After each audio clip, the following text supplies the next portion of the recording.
Hello नमस्कार दोस्तों। कैसे हैं आप सब? आई थिंक आप लोग अच्छे होंगे।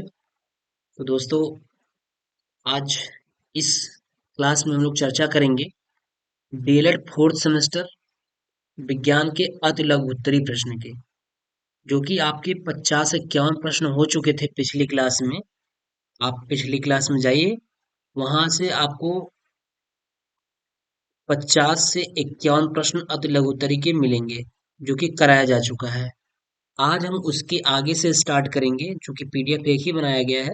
तो 50 51 प्रश्न एक हुआ था, उसके आगे से आज हम बात करेंगे जो भी प्रश्न है। तो आप लोग बिल्कुल टीएसपी क्लासेस से जुड़ जाइए, और जो नए हो उस चैनल को तब तक सब्सक्राइब कर दें। तो चलिए हम लोग स्टार्ट करते हैं क्लास। 50 नंबर तक शायद क्लास हो चुका है, 50 से 51 प्रश्न तक, उसके आगे बात करेंगे। देखिए यहाँ तक 51 52 तक हो चुका था। ऊर्जा का सबसे बड़ा स्रोत क्या है? ऊर्जा का सबसे बड़ा स्रोत सूर्य है। यहाँ तक प्रश्न हो चुका था। अब हम बात करेंगे, प्रश्न 53 से बात करेंगे।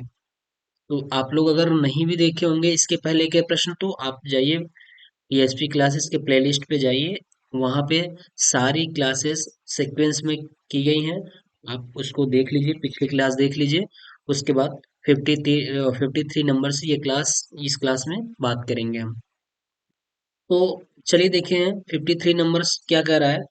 कह रहा है 53 नंबर्स ये कह रहा है कि पारितंत्र का कार्य बताइए। देखिए कह रहा है पारितंत्र का कार्य बताइए। जो पारितंत्र, इस पारितंत्र को हम पारिस्थितिकी के नाम से भी जान जानते हैं। क्या जानते हैं? पारिस्थितिकी, यानी पारिस्थितिक ने नाम से भी जानते हैं। पारितंत्र कहिए या पारिस्थितिक कहिए, ये दोनों एक ही है। इसके जो खोजकर्ता अर्थात जनक हैं, वो है कौन है? रामदेव मिश्र जी हैं। रामदेव मिश्र जी, इसके जनक कह लीजिए। इसके जनक रामदेव मिश्र जी हैं। यानी इसकी खोज रामदेव मिश्र जी ने किया था। तो सबसे पहले आप जान लीजिए पारिस्थितिकी तंत्र का कार्य क्या होता है। क्या होता है इसमें? तो देखिए इसमें क्या होता है, इसमें सभी जो जीव हों, जैसे कि आपके जंतु हुए, सूक्ष्म जीव हुए एवं मानव का जो भौतिक कारकों में परस्पर अन्योन्य क्रियाएं होती हैं, वो इन्हीं में होती है, पारिस्थितिक तंत्र में भी होती है। यानी कि जो भौतिक जगत में अन्योन्य क्रियाएं होती रहती हैं, वो इसी में होती है, जिससे कि क्या हो, जिससे कि हमारी प्रकृति में संतुलन बनी रहे। प्रकृति में जो संतुलन होता है वो बनी रहे। इसमें दो प्रकार के घटक से होते हैं। एक जैव घटक होता है, एक जैव घटक, और एक क्या होता है? अजैव घटक, यानी अजैविक घटक। अजैविक घटक ये होता है। ठीक है। अजैविक घटक में आपको पता होगा, जो हमारी ताप है, टेम्परेचर है, ताप हुआ, वर्षा हो गया, वायु हो गई, मृदा हो गई, ये सब हमारी अजैविक घटक में आते हैं। तो हमारे प्रकृति को संतुलन बनाए रखने के लिए ये पारिस्थितिकी तंत्र यानी पारितंत्र की बहुत बड़ी भूमिका होती है, जिससे हमारा क्या है, प्रकृति में संतुलन बना रहे। तो परितंत्र का कार्य यही है। परितंत्र में ऊर्जा का प्रवाह होता है। दूसरा है खाद्य श्रृंखला एवं खाद्य जाल। जैसा कि खाद्य श्रृंखला और खाद्य जाल यानी उपभोक्ता आप पढ़े होंगे। प्राथमिक, पहले उत्पादक, फिर प्राथमिक उपभोक्ता, फिर द्वितीयक उपभोक्ता, फिर तृतीयक उपभोक्ता, ये एक प्रकार के खाद्य जाल के रूप में होते हैं। पारिस्थितिकी पिरामिड। पिरामिड भी आप जानते होंगे। पिरामिड हमारे तीन प्रकार के होते हैं। जैसे उसमें क्या होता है कि एक जीव संख्या के आधार पर पिरामिड होता है, एक जीव भार के आधार पर पिरामिड होता है, और एक ऊर्जा के आधार पर पिरामिड होता है। तो ये जो पिरामिड होता है ये बहुत ही इंपॉर्टेंट हो जाता है, यहाँ से प्रश्न अवश्य आता है। तो आप साइंस में पढ़े भी होंगे कि हमारी जो पिरामिड होती है, तीन तरीके से पिरामिड बनती है। ठीक है। तो परितंत्र का कार्य क्या है? तीन कार्य है। पारितंत्र में ऊर्जा का प्रवाह, खाद्य श्रृंखला में खाद्य जाल का प्रवाह, पारिस्थितिकी पिरामिड। ठीक है। अब नेक्स्ट प्रश्न देखिए, कह रहा है पारिस्थितिकी पिरामिड के खोजकर्ता कौन है? देखिए पारिस्थितिकी पिरामिड जो है, इसके खोजकर्ता यानी पारिस्थितिकी पिरामिड मतलब पारितंत्र की खोजकर्ता कौन है? Charles Elton. 1927, 1927 में नहीं, इसमें गलत दिया हुआ है। 1927 नहीं, ये है 1939 में है। जो चार्ल्स डाल्टन ने है, ये 1939 में लोगों के बीच में इसको प्रस्तुत किया। लोगों के बीच इसको प्रस्तुत किए, है ना? ठीक है। तो ये 1927 नहीं, 1939 में, इसको करेक्शन कर लीजिएगा, 1939 में। देखिए सीरीज में बहुत सारी चीजें गलत दे रखी हैं, और होता क्या है कि हम कुछ जो मैथ भी पिछली क्लास में पढ़ा रहे हैं उसमें भी बहुत सारी चीजें ऐसे हैं जो कि गलत दे रखा है सीरीज में। और जो बच्चे इस सीरीज से बिल्कुल पढ़ लेंगे और पढ़ने का मतलब ये कि बिल्कुल कॉन्फिडेंस के साथ पढ़ लेंगे तो वही चीजें वो रट लेंगे। तो क्या हो जाता है एग्जाम में कहीं कहीं वो गलत हो जाता है। ठीक है, तो सीरीज से थोड़ा सा आप करेक्शन हम आपको कराते हुए चलेंगे, जो पढ़ाएंगे उसमें करेक्शन कराते हुए चलेंगे कि कहीं ना कहीं गलत दे रखा है। चलिए अगला देखिए, कह रहा है पारिस्थितिकी पिरामिड, पारिस्थितिकी पिरामिड कितने प्रकार का होता है? देखिए पारिस्थितिकी जो पिरामिड होता है हमारा वो तीन प्रकार का होता है। एक जीव संख्या का पिरामिड, जीव भार का पिरामिड, ऊर्जा का पिरामिड, जो कि अभी हम आपसे बताए हैं ना कि पारिस्थितिकी पिरामिड क्या होते हैं, यहाँ बताए हैं पारिस्थितिकी पिरामिड तीन प्रकार के होते हैं। एक जीव संख्या का पिरामिड होता है, एक जीव भार का पिरामिड होता है, एक ऊर्जा का पिरामिड होता है। देखिए यहाँ से प्रश्न अवश्य बनते हैं, इसलिए हम थोड़ा सा इस पे चर्चा कर लेते हैं कि जीव संख्या का पिरामिड कैसे होता है। देखिए जीव संख्या का पिरामिड सबसे पहले हम तीनों पिरामिड की बात कर लेंगे। जीव संख्या का पिरामिड, देखिए ये वाली जो है ये हमारी जीव संख्या की पिरामिड है। जीव संख्या उल्टा बनती है जीव संख्या की पिरामिड। इसमें क्या होता है, जैसे ये इसमें हो जाता है, पहले इसमें पेड़ आ जाएगा, ट्री। हम ट्री की बात कर लेंगे, पेड़ की बात कर लेंगे पहले में। फिर दूसरे में इसमें क्या आ जाएगा, पंछी वगैरह हुआ, बर्ड वगैरह हुआ, यानी पंछी वगैरह हुआ। ये हो जाएगा जीव संख्या के आधार पे। और दूसरा कीड़े इसमें क्या हो जाएंगे, कीड़े मकोड़े हो जाएंगे। ठीक है, ये हमारे जीव संख्या के आधार पे पिरामिड हो गई। और एक होता है जीव भार के आधार पर पिरामिड। किसके आधार पे? जीव भार। देखिए जीव भार के आधार पर पिरामिड सीधा बनता है, ये जीव भार के आधार पर पिरामिड। पहला है यहाँ पे जो बनता है वो घास वगैरह होता है। क्या होता है? घास वगैरह होता है। ये उपभोक्ता है, आपको पता है कि ये हमारे जो घास वगैरह होते हैं क्या होते हैं, ये उत्पादक होते हैं, सॉरी ये क्या होते हैं, उत्पादक होते हैं।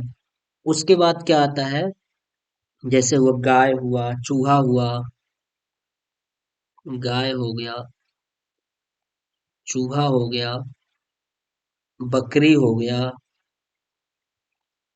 ये पिरामिड में दूसरे वाले में आ जाएगा। तीसरे वाले में आ जाएगा जैसे आपका मेढक हो गया, मछली हो गया, मेढक, मछली। ठीक, फिर यहाँ एक और बन जाता है, इसमें आ जाता है आपका जैसे बाज हो गया, सांप हो गया, बाज हो गया, सांप हो गया। और चौथे में आ जाता है आपका शेर, सबसे बड़ा जो मांसाहारी वो शेर। ठीक है, तो ये जीव भार के आधार पे हो गया दूसरा पिरामिड। पहला जीव संख्या के आधार पर पिरामिड, दूसरा जीव भार के आधार पर पिरामिड हो गया, और तीसरा आता है आपका ऊर्जा के आधार पे। ऊर्जा के आधार पे पिरामिड देखिए इस तरीके से होता है। तो देखिए यहाँ पे ऊर्जा के आधार पे जो हमारा पिरामिड होता है वो इस तरीके से होता है।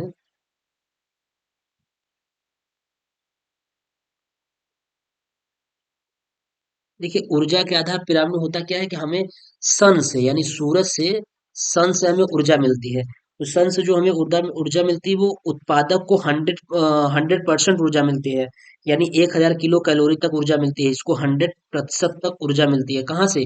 सूर्य के द्वारा। जो सूर्य के द्वारा ऊर्जा मिलती है वो 100% उत्पादक, जैसे घास फूस हुआ, ये सबको क्या होगा, घास फूस को 100% ऊर्जा सूर्य से मिलती है। तो यानी यहाँ से जो है 1000 किलो कैलोरी ऊर्जा प्राप्त होती है। उसके बाद ये उत्पादक हो गया। इसके बाद प्रथम प्रकार के उपभोक्ता हो गया, यानी प्राथमिक प्रकार का उपभोक्ता हो गया, इससे 100 किलो कैलोरी ऊर्जा प्राप्त होती है। ये फर्स्ट प्रकार का उत्पादक है। उसके बाद फिर क्या है, 10 किलो कैलोरी यहाँ से ऊर्जा, 10 किलो कैलोरी से यहाँ से ऊर्जा प्राप्त होती है। ये सेकंड प्रकार का, द्वितीय प्रकार का उपभोक्ता है। ठीक है, फिर उसके बाद आता है तृतीय प्रकार का उपभोक्ता, इसको 1 किलो कैलोरी ऊर्जा प्राप्त होती है। ठीक है, ये थर्ड प्रकार का, थर्ड प्रकार का उपभोक्ता है। ये हुआ, तो ये हमारा ऊर्जा का पिरामिड हो गया, जीव संख्या का पिरामिड, जीव भार का पिरामिड, और ये क्या हो गया, ऊर्जा का पिरामिड। देखिए यहाँ से प्रश्न अवश्य बनता है, इसलिए आपको इतना डिटेल बता दिया गया है। और बाकी आप अगर साइंस पढ़े होंगे, उसका लघु उत्तरीय प्रश्न पढ़े होंगे तो बहुत अच्छे तरीके से वहां समझाया गया है, बताया गया है, ठीक है। तो लेकिन यहाँ पे एक बार चर्चा कर लिया गया है कि जीव संख्या हमारी जो पिरामिड होती है कितने प्रकार की होती है, 3 प्रकार की। एक जीव संख्या के आधार पर आपका ये हुआ, और दूसरा जीव भार के आधार पर ये हुआ, और तीसरा आपका हो गया क्या, ऊर्जा, जो कि सूर्य के द्वारा प्राप्त ऊर्जाएं होती हैं, 1000 कैलोरी। प्रथम प्रकार के उपभोक्ता को 1000 कैलोरी ऊर्जा प्राप्त होती है, द्वितीय प्रकार के उपभोक्ता को 100 कैलोरी ऊर्जा प्राप्त होती है, और तृतीय प्रकार के उपभोक्ता जो होते हैं हमारे, सॉरी, उत्पादक को 1000 किलो कैलोरी, फिर प्रथम प्रकार के उपभोक्ता को 100 किलो कैलोरी, फिर द्वितीय प्रकार के उपभोक्ता को 10 किलो कैलोरी, और थर्ड प्रकार के उपभोक्ता को यानी तृतीय प्रकार के उपभोक्ता को 1 किलो कैलोरी ऊर्जा प्राप्त होती है। ठीक है, ये चीज। चलिए, अगला प्रश्न है 56, किस तत्व को मिट्टी के तेल में रखा जाता है। देखिए, किस तत्व को मिट्टी के तेल में रखा जाता है, वो होता है सोडियम, यानी ए। सोडियम है जो इसको मिट्टी के तेल में रखा जाता है। क्यों? क्योंकि ये जल के साथ बहुत तेज रिएक्शन करता है। अगर जल हुआ या पसीना वगैरह लग गया तो ये बहुत तेज रिएक्शन करता है। होता क्या है कि एक बार हम इंटर में पढ़ रहे थे, इसका हमने प्रैक्टिकल कर रखा है। एक बार इंटर में हम पढ़ रहे थे, तो जब प्रैक्टिकल के लैब में लिया जाने लगा, प्रैक्टिकल होने लगा, तो एक बच्चा था, एक लड़का था, वो क्या किया, सोडियम को, कि चले इसको हम घर पे दिखाएंगे ऐसा कुछ समथिंग, वो क्या किया, सोडियम को लेकर के अपने जेब में रख लिया। ये घटना मेरे सामने हुई है। सोडियम को अपने जेब में रख लिया, और घंटे घंटे आधे घंटे जब बीता, घंटे, 1.5 घंटे, 2 घंटे, तो क्या हुआ कि गर्मी का मौसम था, उसके अंदर क्या होना हुआ, पसीना शुरू हुआ। जब पसीना पाया, पानी पाया वो सोडियम, तो तुरंत वो क्या किया, रिएक्शन करना स्टार्ट कर दिया। जब रिएक्शन स्टार्ट कर दिया, तो होता क्या है कि उसके पूरे पैर में धीरे धीरे क्या हो गया, वो जलन हुई। जलन होने के साथ साथ इन्फेक्शन होना शुरू हो गया। लेकिन वो डर की वजह से क्या किया, प्रैक्टिकल के लैब में किसी सर को बताया नहीं, और धीरे धीरे उसकी कंडीशन इतनी खराब होती गई कि अंतोगत्वा क्या होगा, पता चल गया, फिर उसको हॉस्पिटलाइज किया गया। तो इसलिए पता चला कि यानी सोडियम इतना खतरनाक है, अगर ये पानी या पसीना वगैरह पाएगा तो बहुत तेज से रिएक्शन करता है। तो इसलिए इसको कहाँ रखा जाता है, केरोसिन में, यानी मिट्टी के तेल में। किस तत्व को मिट्टी के तेल में रखा जाता है, वो कौन सा है, सोडियम है। ठीक है, तो ध्यान रखिएगा आप। अगला है, किसी तत्व की विद्युत ऋणात्मकता सबसे अधिक होती है। किस तत्व की विद्युत ऋणात्मकता सबसे अधिक होती है, वो है fluorine. Fluorine, fluorine, bromine, iodine, ये एक परिवार के तत्व होते हैं। चलिए, अगला देखिए, मेंडलीव का आवर्त नियम बताइए। देखिए, मेंडलीव का आवर्त नियम क्या है, तत्वों का भौतिक एवं रासायनिक गुण इसके परमाणु भारों के आवर्ती फलन होता है। यानी तत्वों का जो भौतिक एवं रासायनिक गुण होता है, उसके परमाणु भारों के, परमाणु क्रमांकों के नहीं, ध्यान रखिएगा। एक परमाणु क्रमांक है, परमाणु क्रमांकों के नहीं, बल्कि परमाणु भारों के आवर्ती फलन होता है, याद रखिएगा। ठीक है, कंफ्यूजन ना हो, क्योंकि दे देता है कभी ऑब्जेक्टिव में दे देगा ना, तो ध्यान रखिएगा, परमाणु भारों के आवर्ती फलन होता है।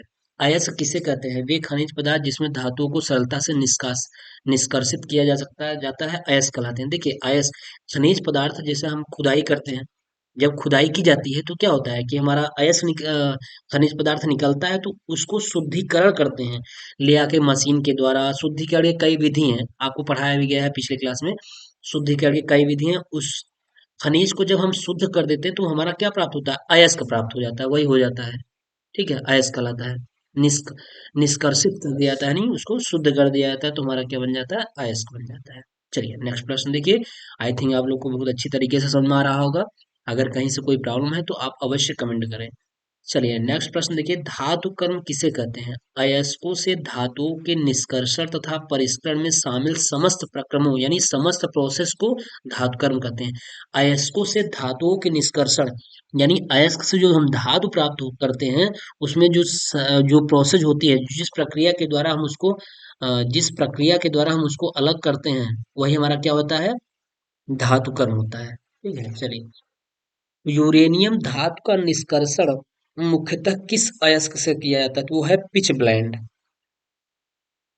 किससे किया जाता है, पिच ब्लेंड से। पिच ब्लेंड से यूरेनियम धातु का निष्कर्षण किया जाता है, याद रखिएगा। तांबा के दो अयस्कों के नाम लिखिए। तांबा के दो अयस्क हैं, एक क्यूप्राइड है, एक कॉपर पाइराइड है। ये हमारा तांबा है, यानी कॉपर है। कॉपर का दो अयस्क कौन है, क्यूप्राइड और कॉपर पाइराइड। होते तो और है, लेकिन इसमें दो कहा है। अगला प्रश्न कह रहा है, एल्यूप्राइड के दो अयस्कों के नाम लिखिए। ये सब याद रखिएगा। एल्यूप्राइड के दो अयस्क, एक क्रायोलाइट है और एक बॉक्साइट है। एक क्या है, एक क्रायोलाइट और एक बॉक्साइट। याद रखिएगा, प्रश्न इंपॉर्टेंट है ये सब। आइए, ये नाम अवश्य पूछता है। अगला प्रश्न है, कैल्शियम के तीन अयस्कों के नाम। कैल्शियम के तीन अयस्क नाम, एस्बेस्टास, डोलोमाइट और क्या है, जिप्सम। एक होता है जिप्सम, एक होता है प्लास्टर ऑफ पेरिस। आप जिप्सम जैसे घर में पीओपी वगैरह कराते होंगे, तो उसमें क्या है, जिप्सम क्या करता है, चीजों को जमाता है, और प्लास्टर ऑफ पेरिस क्या करता है, जमाने से बचाता है, यानी उस चीज को जमने से बचाता है। जैसे आप सीमेंट में जो होता है प्लास्टर ऑफ पेरिस होता है, और जो पीओपी होता है, जो घर में पीओपी आप सीलिंग में करवाते होंगे ना, उसमें जिप्सम होती है, वो क्या करती है, चीजों को जमाती है। ठीक है। चलिए अगला देखिए, हार्न सिल्वर किसे कहते हैं। हार्न सिल्वर, हार्न सिल्वर जो होता है, ये सिल्वर क्लोराइड को कहते हैं। सिल्वर क्लोराइड को क्या कहते हैं, अन्य नाम से जानते हैं हम, क्या, हार्न सिल्वर के नाम से जानते हैं। ध्यान रखिएगा इस चीज को। अगला कह रहा है, लिथार्ज किसे कहा जाता है। लेड ऑक्साइड को लिथार्ज कहा जाता है। लेड ऑक्साइड, PbO2, इसको PbO2, लेड ऑक्साइड को हम क्या कहते हैं, लिथार्ज कहते हैं। याद रखिएगा। पिरामिड किसे कहते हैं। परितंत्र के समस्त जीवों को उनकी संख्या, जीवभार तथा ऊर्जा के आधार पर ग्राफिक प्रदर्शन, आलेखी प्रदर्शन करना ही पिरामिड कहता है, कहलाता है। हम आपको बताएं ना, पिरामिड जो ये एक इस तरीके से बना था, अभी इसके पहले चर्चा की है, फिर इस तरीके से है, फिर उसके बाद एक इस तरीके से है। तीन प्रकार के होते हैं। एक होता है क्या, जीव संख्या के आधार पर, ये जीव संख्या के आधार पर हो जाता है, जीव संख्या के आधार पर। और ये किसके आधार पर, जीव भार के आधार पर हो जाता है, जीव भार के आधार पर। और ये किसके आधार पर होता है, ऊर्जा के आधार पर। यही तीन होते हैं, याद रखिएगा, बहुत ही इंपॉर्टेंट है ये। जीव संख्या, जीव भार, ऊर्जा, यानी संख्या, फिर उसका भार, फिर उसकी ऊर्जा, ये तीन पिरामिड होते हैं। अपघटनकर्ता का उदाहरण बताइए। अपघटनकर्ता का उदाहरण क्या है, जीवाणु है और क्या है, कवक है। जीवाणु है और यानी बैक्टीरिया और फंगस है। द्वितीय उपभोक्ता का उदाहरण बताइए। द्वितीय उपभोक्ता क्या है, मेढक है। द्वितीय उपभोक्ता कौन कौन से, जैसे इसमें दिखा है, मेढक आप दिखा सकते, मेढक बता सकते हैं, और आप क्या बता सकते हैं, मछली वगैरह बता सकते हैं। ये सब हमारी कौन से हैं, द्वितीय प्रकार की उपभोक्ता है। ठीक। चलिए, उपभोक्ता किसे कहते हैं, उदाहरण बताइए। उपभोक्ता वे होते हैं जो उत्पादक द्वारा बनाए गए भोज्य पदार्थों का उपभोग करते हैं, जैसे मेढक, टिड्डा, खरगोश, सर्प। ये सब क्या करते हैं, ये उत्पादक। उत्पादक क्या है, जैसे घास, घास फूस क्या है, ये हमारे क्या है, उत्पादक हैं। इसी से अपना ये भोजन करते हैं। जो उपभोक्ता होते हैं, उपभोक्ता यानी जो दूसरे पे डिपेंड करते हैं, उत्पादक पर निर्भर होते हैं। उत्पादक जैसे घास अपना भोजन कहाँ से बनाता है, घास अपना भोजन पाता है आपको कि क्लोरोफिल के द्वारा बनाता है, यानी सूर्य के प्रकाश के द्वारा अपना भोजन बनाता है। अब इस जब ये अपना भोजन बनाता है घास, तो इसका भोजन कौन हो जाता है, यानी खरगोश इसका, इसको अपना भोजन बना लेता है, घास को अपना भोजन खरगोश बना लेता है, टिड्डा बना लेता है, मेढक बना लेता है। तो ये हुआ। अगला प्रश्न कह रहा है, उपभोक्ता को मुख्यतः कितनी श्रेणियों में बांटा गया है, नाम बताइए उपभोक्ता की श्रेणी। देखिए, आपको बताया गया है कि उपभोक्ता हमारी क्या होती है, प्राथमिक उपभोक्ता हो जाती है, द्वितीयक उपभोक्ता हो जाती है, तृतीयक उपभोक्ता हो जाती है, और एक होता है उच्चतम उपभोक्ता। मुख्यतः आपको तीन मिलेंगे, एक ये और एक ये, प्राथमिक, द्वितीयक और तृतीयक। देखिए, उच्चतम उपभोक्ता में आपका शेर आ जाता है। सबसे ज्यादा ये उच्चतम जो उपभोक्ता होता है, सबसे ज्यादा मांसाहारी शेर होता है। ठीक है, तो ये उच्चतम उपभोक्ता में आता है, तो याद रखिएगा इस चीज को। अगला देखिए, पर्यावरण से क्या तात्पर्य है। देखिए, पर्यावरण ये दो चीजों से मिलकर बना होता है। एक होता है परिधन आवरण। पर्यावरण हमारा दो शब्दों से मिलकर बना होता है। एक होता है परिधन आवरण, पर मीन्स चारों तरफ, परि का अर्थ होता है क्या, चारों तरफ, चारों तरफ, और आवरण का मतलब होता है ढका हुआ, ढका हुआ। अर्थात हमारे चारों तरफ व्याप्त आवरण जो होते हैं, हमारे चारों ओर व्याप्त आवरण यानी ढके हुए आवरण जो होते हैं, वही क्या कहलाते हैं, पर्यावरण। पर्यावरण दो शब्दों से मिलकर के बना होता है।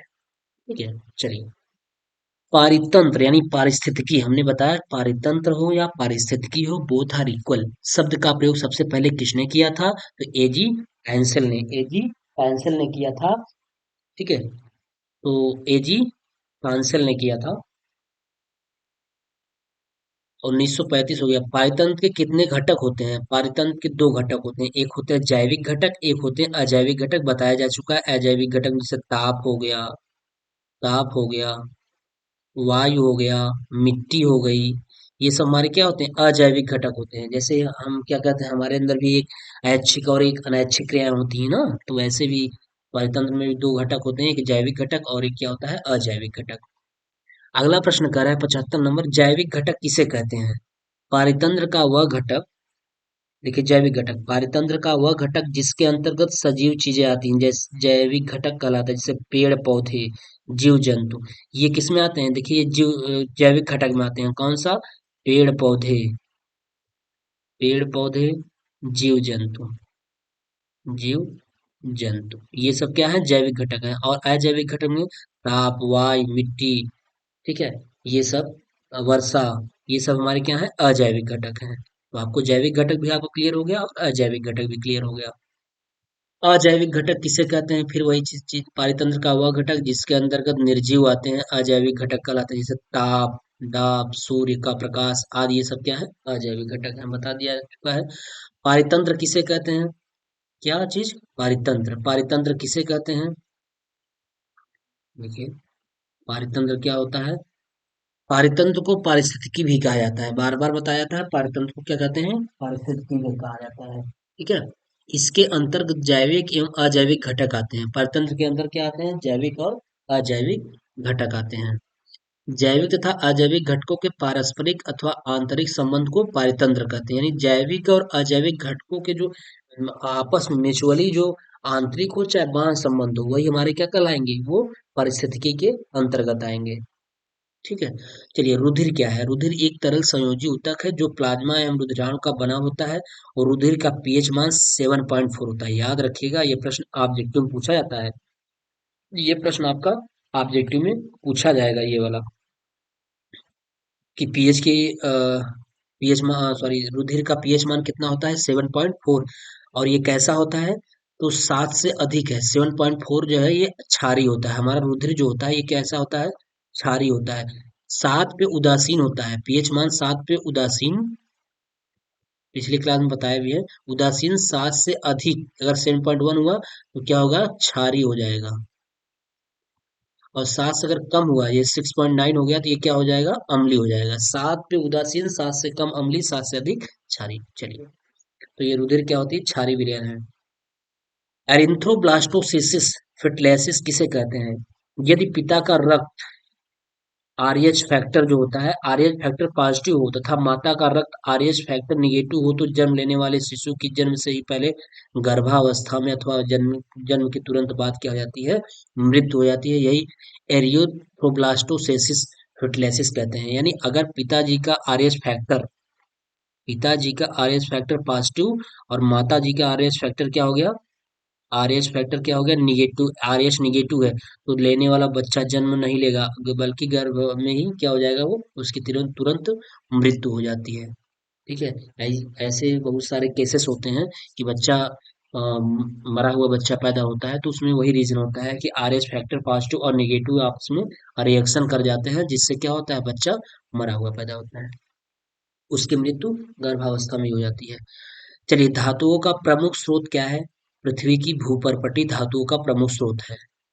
पृथ्वी की भूपर्पटी, यानी जो धातु हमारे मिलते हैं वो पृथ्वी के अंदर से ही मिलते हैं। खनिज किसे कहा जाता है?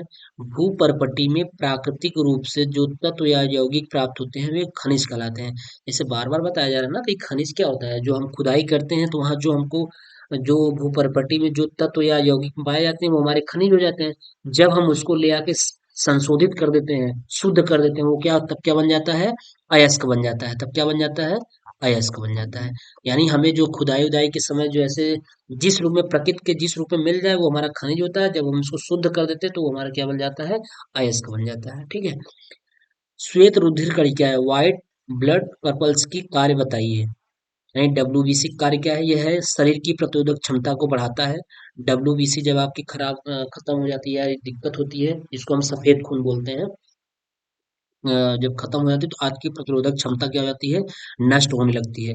रोगों और जीवाणु की भक्षण करना, यानी रोगों और जीवाणु को ये भक्षण मतलब खा लेता है, मतलब खत्म करता है। डब्ल्यूबीसी का ये कार्य होता है।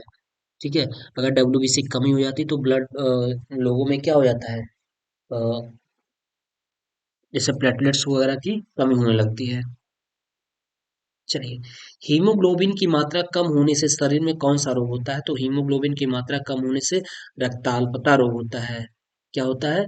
रक्ताल्पता रोग हो जाता है, याद रखिएगा इसको। रक्ताल्पता को क्या बोलते हैं? तो ये हमारी क्या हो जाएगी? हीमोग्लोबिन की मात्रा कम होने पर रक्ताल्पता रोग हो जाता है, इसको याद रखिएगा। अगला, रुधिर प्लेटलेट्स का कार्य बताइए। तो रुधिर प्लेटलेट्स का कार्य है कि रुधिर को थक्का बनाने में सहायक करता है। अगर प्लेटलेट्स नहीं बनेगा, प्लेटलेट्स नहीं रहेगा, तो आपका रुधिर का थक्का बनना बंद हो जाएगा, जिससे अगर कहीं पे चोट या घाव लग जाने से ब्लड का बंद होना बंद हो जाए, मतलब बंद नहीं होगा वो, कंटिन्यू ब्लड चलता रहेगा, जिससे व्यक्ति की क्या हो जाएगी? मृत्यु भी हो सकती है। देखिए, एंटीजन तथा एंटीबॉडी में क्या अंतर है? एंटीजन लाल रुधिर कणिका में होता है, जबकि एंटीबॉडी प्लाज्मा में होती है। यही अंतर होता है, एक एंटीजन होता है और एक एंटीबॉडी होता है। वो विटामिन भी होती है ना, कि कौन सी विटामिन एंटीजन है, कौन सी विटामिन एंटीबॉडी है, ये आप पढ़े होंगे, पिछली क्लास में पढ़ाया भी गया है, एंटीजन और एंटीबॉडी। चलिए, रुधिर वर्ग ओ को सर्वदाता क्यों कहते हैं? रुधिर वर्ग ओ को सर्वदाता इसलिए कहा जाता है क्योंकि रुधिर वर्ग ओ में कोई एंटीजन नहीं है, बल्कि इसमें क्या होता है? एंटीबॉडी होती है, तथा यह सभी रुधिर वर्गों को रक्त दे सकता है। यानी रुधिर ओ को सर्वदाता इसलिए कहते हैं क्योंकि इसमें एंटीजन नहीं है, बल्कि एंटीबॉडी है। और चाहे जो जिस वर्ग का हो, सबको हम, अगर हमारा ब्लड रुधिर वर्ग यानी ब्लड ग्रुप हमारा अगर ओ है, तो हम किसी भी व्यक्ति को हम अपना ब्लड दे सकते हैं।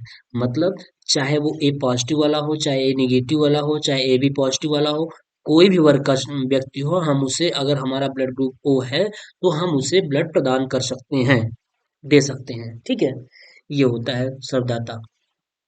रुधिर वर्ग ए बी को सर्वग्राही क्यों कहा जाता है? अब देखिए, ए बी को सर्वग्राही, ओ को सर्वदाता, क्योंकि इसमें एंटीजन नहीं होता है, तथा यह समस्त रुधिर वर्गों से रुधिर ले सकता है। यानी इसमें भी एंटीजन, जिसमें एंटीजन नहीं होगा वो ले सकता है, और क्या होगा? दे भी सकता है। लेकिन जो ए बी है, ये सर्वग्राही है, सबसे ले सकता है, दे नहीं सकता। ठीक। चलिए, अगला, जैविक घटक को कितने भागों में बांटा गया है? जैविक घटक को 3 भागों में बांटा गया है। एक होता है उत्पादक, दूसरा उपभोक्ता, तीसरा अपघटन करता। तीसरा क्या होता है? अपघटन करता। जो हमारा अपघटन करता होता है, वो ये सब उत्पाद प्रथम प्रकार, द्वितीय प्रकार और तृतीय प्रकार के उपभोक्ता के द्वारा अपघटन होता है। अपघटन करता वही हो जाता है कि जैसे हमारी यहाँ पिरामिड बनी रहती है, यहाँ प्रथम उत्पादक हो गया, प्रथम प्रकार का उपभोक्ता आ गया, द्वितीय प्रकार का उपभोक्ता हो गया, या तृतीय प्रकार का उपभोक्ता हो गया। यहाँ पे क्या हो जाता है? अपघटन हो जाता है। ये सब के द्वारा अपघटन होता है। जितने भी उपभोक्ता हुए, इस सब के द्वारा हमारा क्या होता है? अपघटन हो जाता है। ठीक। चलिए, उत्पादक किसे कहते हैं? उत्पादक के अंतर्गत समस्त प्रकार के हरे पेड़ पौधे आते हैं, बताया गया है। उत्पादक वह होता है जो प्रकाश संश्लेषण की क्रिया के फलस्वरूप भोजन का निर्माण स्वयं करता है। जैसे घास फूस हमारे ये क्या है? ये अपना भोजन कहाँ से बनाते हैं? प्रकाश संश्लेषण से बनाते हैं। किससे बनाते हैं? प्रकाश संश्लेषण से बनाते हैं, जो सूर्य की प्रकाश द्वारा प्राप्त होता है।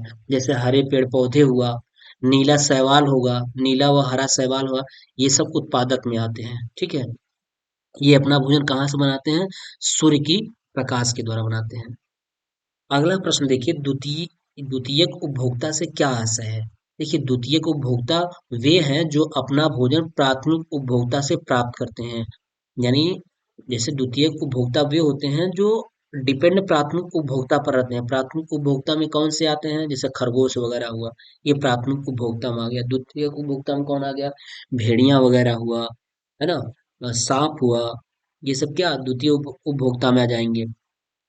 भेड़िया हो गया, बिल्ली हो गया, मेढक हो गया, ये सब किस में आ जाएंगे? द्वितीय प्रकार के उपभोक्ता में। ये मांसाहारी जीव होते हैं। चलिए, अगला देखिए, तृतीयक उपभोक्ता किसे कहते हैं? वे उपभोक्ता जो अपना भोजन द्वितीयक उपभोक्ता से प्राप्त करते हैं, तृतीयक उपभोक्ता कहलाते हैं। जैसे शेर, सर्प, ये क्या है? द्वितीयक उपभोक्ता है। ठीक है, बाज हुआ, ये सब ये सब तृतीयक उपभोक्ता होते हैं। ये अपना भोजन द्वितीयक उपभोक्ता से प्राप्त करते हैं। अगला देखिए, रुधिर स्कंदन में कौन सहायता करता है? रुधिर स्कंदन यानी रुधिर को रोकने में, ब्लड को थक्का जमने में कौन का काम करता है? प्लेटलेट्स, रुधिर प्लेटलेट्स काम होता है। बताया गया है रुधिर स्कंदन बोलते हैं तो इसको क्या बोलते हैं? रुधिर स्कंदन को बोलते हैं रुधिर का थक्का बनना। अगर रुधिर थक्का नहीं बनेगा तो अगर कहीं चोट लग गई है, कट गया है, तो रुधिर बहता ही रहेगा। हीमोग्लोबिन क्या है, कार्य बताइए। हीमोग्लोबिन वह रंगा पदार्थ है जिसके कारण रुधिर का रंग क्या होता है, लाल होता है। लाल होता है। हीमोग्लोबिन लाल रुधिराणु में पाया जाता है। मानव शरीर में ऑक्सीजन का संवहन हीमोग्लोबिन ही करता है। यानी मानव शरीर में जो ऑक्सीजन को ले जाने वाला है वो कौन ले जाता है, हीमोग्लोबिन ही ले जाता है। जो शरीर की मानव के बॉडी में ऑक्सीजन का जो संवहन का कार्य करता है वो हीमोग्लोबिन करता है, यानी ऑक्सीजन को ले जाता है। चलिए देखिए, धमनी तथा शिरा में अंतर बताइए। देखिए धमनी और शिरा में अंतर होता है।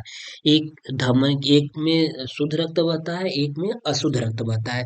तो देखिए धमनी तथा शिरा में अंतर क्या है। पहला है, धमनी रक्त को हृदय से अंगों तक पहुंचाती है। जो धमनी होती है वो रक्त को अपने हृदय से कहाँ तक पहुंचाती है, अन्य अंगों तक पहुंचाती है।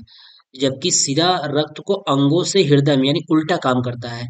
जो धमनी होती है ये हृदय से कहाँ ले जाएगी, अंग में, बॉडी में ले जाएगी। कहाँ से, हृदय से, हार्ट से। हार्ट से ये कौन का काम करता है, धमनी। धमनी। और सिरा का काम क्या होता है, सिरा का काम उल्टा हो जाता है। ये क्या करता है, बॉडी से बॉडी से रक्त को लाती है कहाँ पर, हार्ट पे, अंगों से हृदय में लाती है। दूसरा, धमनी में शुद्ध रक्त बहता है। इसमें क्या हो, धमनी में क्या होता है, ये हृदय से लेके बॉडी में जाएगी तो शुद्ध रक्त लेके जाएगी, गंदा रक्त नहीं ले जाएगी। ये प्योर ले जाएगी, यानी शुद्ध ले जाएगी, शुद्ध रक्त। और इसमें क्या होगा, अशुद्ध रक्त बहता है। सिरा में क्या होता है, अशुद्ध रक्त बहता है।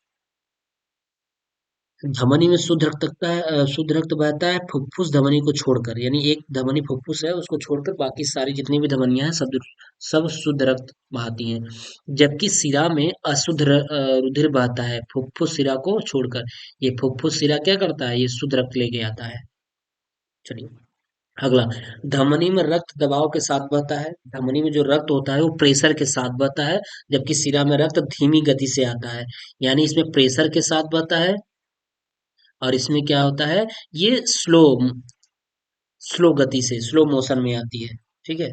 चलिए अगला, तो रुधिर वर्ग के खोजकर्ता इंपॉर्टेंट है, कार्ल लैंडस्टीनर, याद रखिएगा। रुधिर वर्ग के जो खोजकर्ता है, रुधिर वर्ग मतलब ग्रुप जो नहीं है, group A B, group O, ये सब, इसे खोजकर्ता कौन है, कार्ल लैंडस्टीनर है। कौन सा विटामिन है जो रक्त का थक्का बनाने में सहायता करता है, वो है विटामिन के। कौन सा है, ये रक्त का थक्का बनाने में काम करता है, विटामिन के।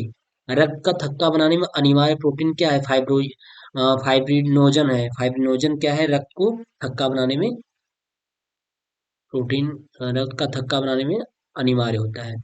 सबसे भारी धातु क्या है, ऑस्मियम। सबसे भारी धातु कौन सी है, ऑस्मियम, ओएस।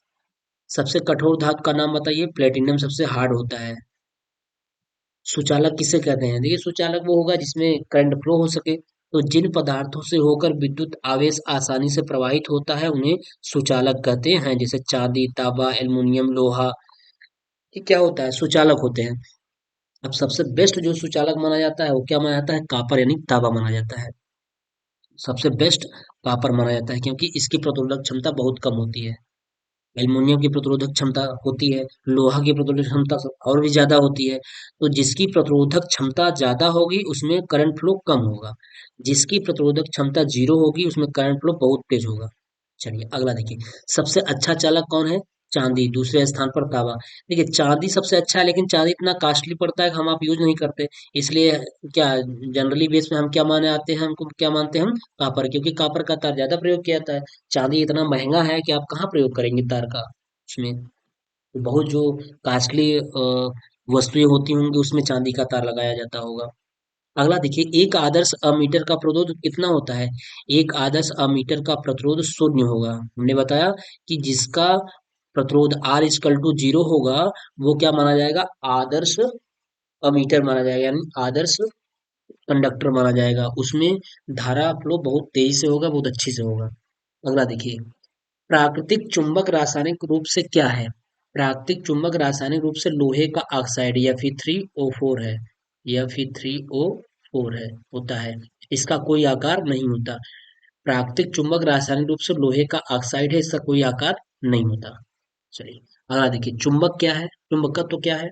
चुंबक का वह गुण जिसके द्वारा वह लोहे को अपनी ओर क्या कर लेता है, आकर्षित कर लेता है, चुंबकत्व कहलाता है।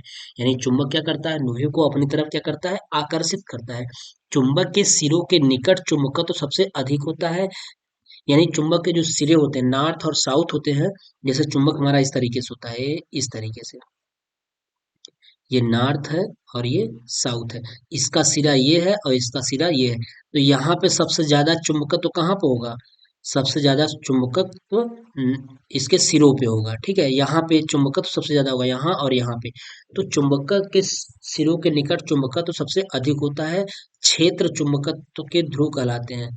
क्षेत्र जो होते हैं चुंबकत्व के क्या कहलाते हैं, पोल कहलाते हैं। क्या कहलाते हैं, नॉर्थ पोल और ये साउथ पोल। ठीक है, चुंबक के ठीक मध्य में चुंबकत्व नहीं होता, यानी यहाँ पे चुंबकत्व नहीं होगा। चुंबक को किसी भी सिरे पे छोड़ देंगे, वो हमेशा घूम करके नॉर्थ से साउथ की तरफ आ जाएगा।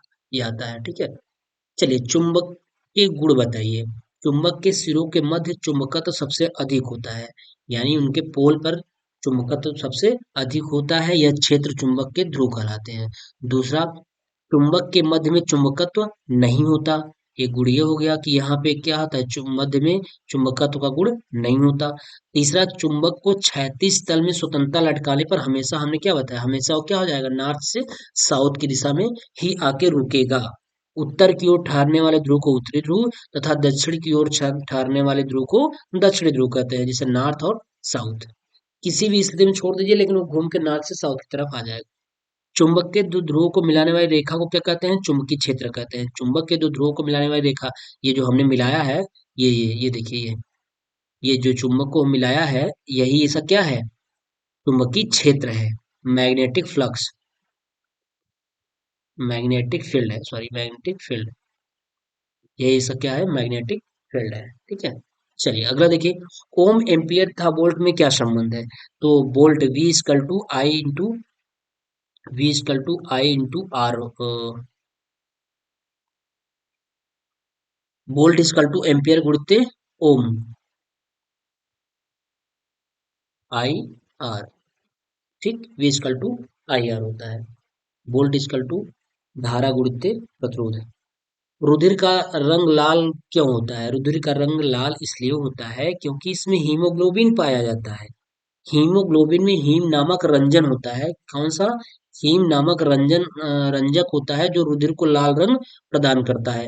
हीमोग्लोबिन में पाए जाने वाले लौह यौगिक हीमेटिन है। याद रखिएगा कि हीम नामक रंजन होता है, इसलिए इसका रंग क्या होता है, लाल रंग होता है।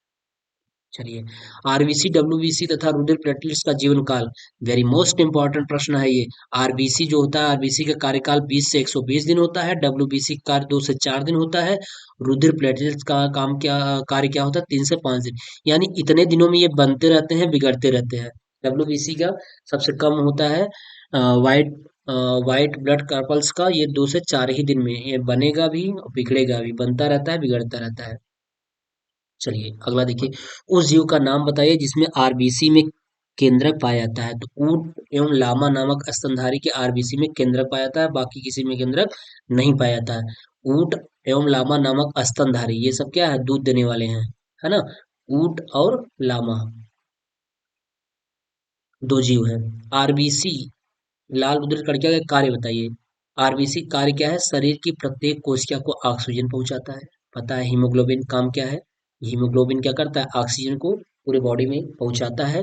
दूसरा, शरीर की प्रत्येक कोशिका से कार्बन डाइऑक्साइड को ले आता है, ऑक्सीजन को ले जाता है और कार्बन डाइऑक्साइड को, ऑक्सीजन को ले जाता है और कार्बन डाइऑक्साइड को वापस ले आता है। रुधिर को लाल रंग प्रदान करता है, और आरबीसी का काम है कि ब्लड जो हमारा हो वो लाल हो, सफेद ना हो, लाल हो। चलिए अगला, प्राथमिक उपभोक्ता, द्वितीयक उपभोक्ता तथा तृतीयक उपभोक्ता की प्रवृत्ति के बारे में आप क्या जानते हैं। तो प्राथमिक उपभोक्ता शाकाहारी होते हैं, द्वितीयक उपभोक्ता मांसाहारी होते हैं और तृतीयक उपभोक्ता सर्वाहारी होते हैं, जिसमें मानव भी है। मानव क्या है, मानव क्या है, सर्वाहारी है।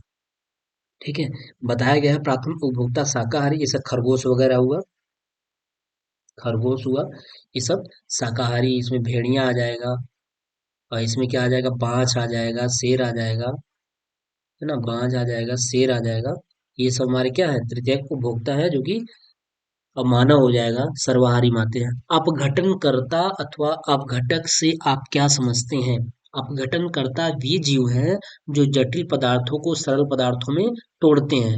यानी जो कठिन पदार्थों को क्या करेंगे, सरल पदार्थों में तोड़ते हैं। जैसे जटिल पदार्थ अपघटनकर्ता उसको किस में कर देगा, सरल पदार्थ में, जैसे जीवाणु हुआ, कवक हुआ आदि। ठीक है। अगला देखिए, अपघटनकर्ता के संबंध में महत्वपूर्ण बातें बताइए। अपघटनकर्ता सूक्ष्म जीव है। अपघटनकर्ता क्या है, सूक्ष्म जीव है। ये जटिल पदार्थों को सरल पदार्थों में तोड़ते हैं। दूसरा, जटिल पदार्थों को सरल पदार्थों में तोड़ते हैं। इन्हें प्राकृतिक सफाई कर्मी भी कहा जाता है। जैसे आपके यहाँ जो एक सफाई कर्मी की भर्ती हुई है, सफाई कर्मी कार्य करते हैं, वैसे इसमें अपघटनकर्ता भी काम करता है, कि एक प्राकृतिक सफाई कर्मी भी करता है। नेचुरली रूप से ये क्या करता है, सफाई करता है। अगला देखिए, प्राथमिक उपभोक्ता से आप क्या समझते हैं? प्राथमिक उपभोक्ता वे उपभोक्ता है जो अपना भोजन उत्पादक से प्राप्त करते हैं। प्राथमिक उपभोक्ता अपना भोजन उत्पादक और हरे पेड़ पौधों से बनाते हैं, या हम कह सकते हैं कि प्राथमिक उपभोक्ता हरे पेड़ पौधे को खाते हैं। जैसे आपका खरगोश वगैरह हुआ, ये क्या हुआ, पेड़ पौधों को खाएगा। खरगोश प्राथमिक उपभोक्ता है। वो प्योर क्या है, शाकाहारी है। प्राथमिक उपभोक्ता के अंतर्गत शाकाहारी जीव आते हैं, जैसे खरगोश, टिड्डी, हिरन, हाथी। ये सब कभी भी मांस नहीं खाएंगे, हमेशा प्योर क्या होते हैं, ये प्योर शाकाहारी होते हैं। चलिए अगला देखिए, तृतीयक उपभोक्ता का उदाहरण। तृतीयक उपभोक्ता में आपका सर्प आ जाएगा, बाज आ जाएगा, शेर आ जाएगा, ये सब तृतीय उपभोक्ता है। अगला देखिए, सर्वोच्च उपभोक्ता। जैसे सर्वोच्च उपभोक्ता में ये भी आ जाएगा, बाज आपका सर्वोच्च उपभोक्ता मनुष्य होता है, ये भी सर्वोच्च उपभोक्ता होता है। सर्वोच्च मतलब ये सब कुछ खा, मनुष्य भी सब कुछ खा लेता है। मनुष्य क्या होता है, सब कुछ खा लेता है, तो ये सर्वोच्च उपभोक्ता में आता है। रुधिर का पीएच मान कितना होता है, 7.4 बताया है, क्षारीय होता है। ठीक है। एक वयस्क व्यक्ति में औसतन कितना रक्त होना चाहिए, 5 से 6 लीटर होना चाहिए। एक वयस्क यानी एक नौजवान व्यक्ति में कितने लीटर ब्लड होना चाहिए, 5 से 6 लीटर ब्लड होना चाहिए। कम हो जाता है तो कभी दिक्कत होती है, चक्कर आने लगता है, तमाम तरीके की दिक्कत आ जाती है। ठीक है। उत्कृष्ट धातुओं के नाम बताइए। आज जाकर के आप चेक करा लीजिएगा आपके अंदर कितनी ब्लड है। यही 5 से 6 लीटर से कम तो नहीं हो गया है? कम हो गया हो तो पेट्रोल पंप पे चले जाइएगा। ठीक है। चलिए, उत्कृष्ट धातुओं के नाम बताइए। उत्कृष्ट धातु, गोल्ड, प्लेटिनम, सिल्वर, मरकरी, ये हमारे उत्कृष्ट धातु हैं, अच्छे धातु माने जाते हैं। ठीक है। अगला देखिए, धातुओं में सबसे अघातवर्ध होता है। अघातवर्ध जैसे एयू हुआ है, सोना हो गया, चांदी हो गया, ये पीटने पर टूटते नहीं बल्कि फैलते हैं। अघातवर्ध इसे कहते हैं, जो पीटने पर क्या हो, फैले, टूटे ना, चटके ना, ये सब क्या होते हैं, अघातवर्ध होते हैं। पीटने पर फैलते हैं, टूटते नहीं है, वही अघातवर्ध होते हैं। इसी प्रकार की भंगुरता होती है, घातवर्धनीयता होती है, अघातवर्धनीयता होती है, तन्यता होती है, ये सब सारी चीजें हैं। आपकी जो अघातवर्धनी है, घातवर्धनी मतलब जो टूटने पर फट जाए, टूट जाए, लेकिन ये क्या है, टूटने पीटने पर क्या होती हैं, फैलती हैं। अगला देखिए, कौन कौन धातु विद्युत धारा के सर्वोच्च चालक होते हैं? तो आपको पता है, चांदी और कॉपर। कॉपर, आप कॉपर का यूज ज्यादा करते हैं क्योंकि चांदी महंगा होता है, इसलिए कहते हैं, आप दुकान पे जाते हैं तो भैया हमको कॉपर का वायर दीजिएगा। कॉपर का वायर थोड़ा सा महंगा पड़ता है। अब उससे पूछेगा भैया हमको चांदी का वायर दे दीजिए, तो चांदी का वायर तो नहीं रखा होगा वो, अगर नॉर्मल दुकानदार होगा, बहुत अच्छा दुकानदार, बहुत बड़े बेस पर दुकानदार है, तो चांदी का तार रखा होगा, लेकिन बहुत ही कॉस्टली पड़ेगा। इसमें चांदी का रेट 75,000 से 76,000 रुपये प्रति केजी है, तो कहाँ से रखेगा। अगला देखिए, मतदान के समय अमिट स्याही जो हाथ की अंगुलियों पर लगी होती है, उसका नाम बताइए। वो होता है सिल्वर नाइट्रेट, AgNO3। क्या होता है, इसका सूत्र जान लीजिए, AgNO3 सिल्वर नाइट्रेट होता है। मतदान के समय जो अमिट स्याही, जब आप वोटिंग करने जाते हैं, तो वहां पे P1 और P2 P3 अधिकारी बैठे रहते हैं, वोटिंग कराने वाला। एक पीठासीन होता है, एक पीठासीन होता है, और एक P1 वाला होता है, एक P2 होता है, और एक क्या होता है, P3 होता है। तो P2 वाला क्या करता है, आपकी अंगुलियों में स्याही लगाता है, जिससे आप दोबारा वोटिंग ना कर सकें। लेकिन कुछ लोग इतने ईमानदार और इतने चालू प्रकृति के होते हैं कि वो जल्दी से अपना क्या कर लेते हैं, स्याही को अपने बाल में घिस देते हैं, तो मिट जाता है। लेकिन अब P2 भी चालाक हो गया है, वो देखता रहता है, हाथ को पकड़े रहता है आपकी अंगुली को। जब तक आप वो सूख न जाए तब तक वो नहीं छोड़ता। तो क्या होगा, जब सूख जाएगा तो आप छुड़ा ही नहीं पाएंगे। वो अमिट स्याही होती है जिसको बोलते हैं सिल्वर नाइट्रेट AgNO3। अगला देखिए, धातु किसे कहते हैं? ऐसे तत्व जो इलेक्ट्रॉन को त्याग कर धनायन प्रदान करते हैं वे धातु कहलाते हैं। यानी इलेक्ट्रॉन को जो त्याग दे और धन की केसेस रह जाए, वही हमारे क्या कहलाएंगे? धातु कहलाएंगे। सबसे कम घनत्व, सबसे हल्का एवं सबसे प्रबल अपचायक तत्व का नाम बताइए। वो है लिथियम। एक होता है अपचायक, एक होता है मतलब ऑक्सीडेशन एंड रिडक्शन। जो हमारा रिडक्शन होता है वो अपचायक होता है, और ऑक्सीडेशन हमारा ऑक्सीकरण होता है। तो इसमें ऑक्सीकरण लिथियम जो होता है ये ऑक्सीडेशन होता है, अपचायक तत्व होता है। चलिए अगला देखिए, सबसे प्रबल अपचायक तत्व का नाम बताइए। सबसे प्रबल अपचायक तत्व यानी सबसे फास्ट अपचायक तत्व वो फ्लोरीन होता है। कौन सा होता है? Fluorine, F। अगला देखिए, पारितंत्र में ऊर्जा के प्रवाह की दिशा बताइए। पारितंत्र में ऊर्जा का प्रवाह सदैव एक दिशात्मक यानी कि यूनिडायरेक्शनल होता है। जो पारितंत्र में ऊर्जा का प्रवाह होता है वो यूनिडायरेक्शनल, एक ही दिशा में होता है। ठीक है, अगला देखिए, उत्तर प्रदेश में कब से कैरी बैग पॉलिथीन को प्रतिबंधित कर दिया गया? यानी पॉलिथीन में गवर्नमेंट्स क्या करती है? गवर्नमेंट्स बार बार पॉलिथीन को बंद कराती है, लेकिन हमारी लोकल अथॉरिटी क्या होती है, उस पर ध्यान न देती है। तो इससे क्या होता है, पॉलिथीन बंद नहीं हो पा रहा है। लेकिन प्रतिबंधित लगा दिया गया, लेकिन फिर भी आप आज आज भी वो क्या है, चल रहा है पॉलिथीन। जबकि सबसे पर्यावरण के लिए सबसे ज्यादा खतरनाक हमारी पॉलिथीन है, बिकॉज ये सड़ती नहीं है। अगर आप इसको जला देंगे तो हमारा वातावरण इससे क्या हो जाता है, प्रदूषित हो जाता है। ये सड़ता नहीं है कभी भी। कितना भी साल में उसको मिट्टी के अंदर ढक दीजिए, लेकिन वो सड़ेगा नहीं। सबसे खतरनाक है, इससे कैंसर की संभावनाएं ज्यादा होती हैं। कभी कभी होता क्या है, कूड़े पे फेंका गया पॉलिथीन, कभी क्या होता है, जो पशु, आवारे पशु होते हैं या जो पशु ही है, अगर गया है चरने उरने के लिए तो पॉलिथीन खा खा लेता है, तो क्या हो जाता है, धीरे धीरे उसके अंदर बहुत सारी प्रॉब्लम हो जाती है। तो दिक्कत हो जाती है। तो 21 फरवरी 2016 से प्रतिबंधित कर दिया गया है, लेकिन अभी भी मार्केट में चल रहा है चोरी से। तो इसको पूर्ण तरीके से प्रतिबंधित कब किया गया? 21 फरवरी 2016। जीके का भी प्रश्न है ये। रुधिर परिसंचरण तंत्र के खोजकर्ता कौन है? William Harvey. रुधिर परिसंचरण के, ठीक है, तो विलियम हार्वे है। रुधिर की कौन सी कोशिका रुधिर परिवहन में सहायता करती है? तो वो कौन सी है? आरबीसी होती है, रुधिर लाल रुधिर राणु होती है। तो रुधिर की कौन सी कोशिका रुधिर परिवहन में, यानी रुधिर परिवहन मतलब रुधिर को ले जाने में, रुधिर को ले जाने में आरबीसी क्या करती है? ऑक्सीजन को ले जाती है, वही सहायता करती है। अगला, मानव रक्त में कितने प्रकार के पदार्थ होते हैं? तो दो होते हैं, एक होता है प्लाज्मा, एक होता है रुधिराणु। अगला देखिए, प्लाज्मा से आप क्या समझते हैं? रुधिर का लगभग 60% भाग प्लाज्मा में होता है। रुधिर का क्या होता है? 60% भाग क्या होता है? प्लाज्मा में होता है।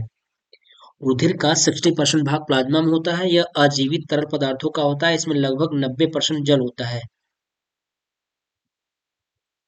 रुधिर का लगभग 60% भाग प्लाज्मा में होता है, यानी रुधिर जो होता है 60% भाग प्लाज्मा में होता है और 90% जल होता है। अगला देखिए, रुधिराणु कितने प्रकार के होते हैं? रुधिराणु 3 प्रकार के होते हैं। आरबीसी होता है, डब्ल्यूबीसी होता है, एक रुधिर प्लेटलेट्स होता है। बताया गया है आरबीसी, दूसरा डब्ल्यूबीसी, तीसरा प्लेटलेट्स। प्लेटलेट्स, ठीक, प्लेटलेट्स होता है।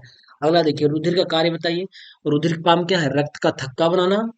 रुधिर का काम क्या है? रक्त का थक्का बनाना, और O2 को ले जाना, CO2 को वापस लेके आना, पचे हुए भोजन, उत्सर्जित पदार्थों तथा हार्मोन का संवहन करना। O2, CO2 एवं पचे हुए भोजन, उत्सर्जित पदार्थ तथा हार्मोन्स का संवहन करना। यानी O2 को ले जाता है और CO2 को वापस लाता है वहां से। शरीर के ताप का नियंत्रण करता है, टेम्परेचर हमारा नियंत्रित रहे, बॉडी का टेम्परेचर नियंत्रित रहे। अगला होता है शरीर की बीमारियों से रक्षा करता है, बिल्कुल। अगर WBC का कम हो गया, यानी रुधिर अगर कम हो जाता है तो क्या होता है, तमाम तरीके की बीमारियां आ जाती हैं, चक्कर आने लगता है आपको। तो डॉक्टर के पास जाते हैं तो चेक कराते हैं तो बताता है कि आपकी WBC, सॉरी, आरबीसी कम हो गया, ब्लड कम हो चुका है, ब्लड आप चढ़वाइए। तो वहां पे ब्लड वगैरह चढ़वाया जाता है। तो धीरे धीरे क्या होता है, बहुत सारे दवाइयां आती हैं, उसको लेने से ब्लड बढ़ता है। कहते हैं कि उसको लीजिए, ब्लड सही हो जाएगा। उसके बाद बहुत सारी चीजें ऐसी है, खाद्य पदार्थों में खाइए उसको, सब्जियों में, इससे ब्लड बढ़ेगा। ठीक है, तो वही चीज होता है। अगला देखिए, कह रहा है रुधिर बैंक किसे कहते हैं? देखिए, रुधिर बैंक, रुधिर बैंक वह बैंक है जिसमें रुधिर आधान हेतु एकत्रित करके भविष्य के लिए रखा जाता है तथा जरूरत पड़ने पर रोगी व्यक्ति को रुधिर चढ़ाया जाता है। समय समय पर सरकार रक्तदान के लिए रक्तदान कैंप लगाती है। आप भी पता होगा, आप इसमें से बहुत सारे लोग ऐसे होंगे जो रक्तदान करते होंगे। तो रक्तदान रुधिर बैंक में क्या होता है, जो आप रक्तदान करते हैं वो क्या होता है, उसको उसी रक्त को सही तरीके से रखना, एक बैंक टाइप बनाया जाता है जिसमें कि हमारे ब्लड को सही तरीके से रखा जा सके। अब जब कोई भी इस रोगी व्यक्ति होगा जिसको ब्लड की आवश्यकता पड़ेगी, तो उसको चेक किया जाएगा कौन से उसको ब्लड की आवश्यकता पड़ेगी। ऐसा नहीं कि कोई भी ब्लड ले आके चढ़ा दें, नहीं। अगर वो ए पॉजिटिव का है और उसको निगेटिव का चढ़ा देंगे तो व्यक्ति तुरंत मर जाएगा, ऑन द स्पॉट खत्म हो जाएगा। इसलिए चेक किया जाता है कि इसको किस प्रकार, किस समूह के वर्ग की आवश्यकता है, किस समूह के ब्लड की आवश्यकता है। अगर ए पॉजिटिव की आवश्यकता है तो ब्लड बैंक में व्यक्ति जाता है, वहां से क्या करता है, ए पॉजिटिव का ब्लड लेके आता है और उस रोगी को चढ़वाया जाता है, तो रोगी क्या होता है, बच जाता है। ठीक है, तो वही हमारा रुधिर बैंक है जहाँ ब्लड को रखा जाता है। मनुष्य के शरीर में कितना प्रतिशत रुधिर शरीर के भार का होता है, तो मनुष्य के शरीर में 7% रुधिर शरीर के भाग का होता है, यानी मनुष्य के शरीर में 7% ब्लड होता है। ठीक है, कितना प्रतिशत ब्लड होता है, 7%। तो आज मेरे प्यारे दोस्तों, आज ये हमारा 135 प्रश्न अति लघु उत्तरी का खत्म हो गया है। ठीक है, 50-51 प्रश्न पिछले क्लास में कराया जा चुका है, 135 प्रश्न यहाँ तक हो गया है। तो वीडियो थोड़ा सा लंबा हो गया होगा जरूर, लेकिन ये बहुत ही अच्छा टॉपिक है, बहुत ही सही टॉपिक है। आप इसको पढ़िए, आपका बिल्कुल चीजें क्लियर हो जाएंगी। इतनी अच्छी तरीके से बता दिया गया है सारा, उसको डिस्क्राइब कर दिया गया है कि आपको बिल्कुल अच्छे तरीके से समझ में आ जाएगा। तो अब और भी ज्यादा न लेट किया जाए, अन्यथा वीडियो और भी लंबा होता जाएगा। ठीक है, कोई बात नहीं है, वीडियो लंबा है जरूर लेकिन बहुत ही ज्यादा इंपॉर्टेंट है आपके लिए। तो आप बिल्कुल इसको अच्छे तरीके से एक बार दो बार देखिए, सही तरीके से इसको देखिए, ध्यान से देखिए, बिल्कुल आपको, आपके लिए एकदम 100% है कि इससे प्रश्न आना ही आना है और आपके लिए काफी किफायती भी है। तो चलिए दोस्तों, बहुत ज्यादा और कुछ नहीं है।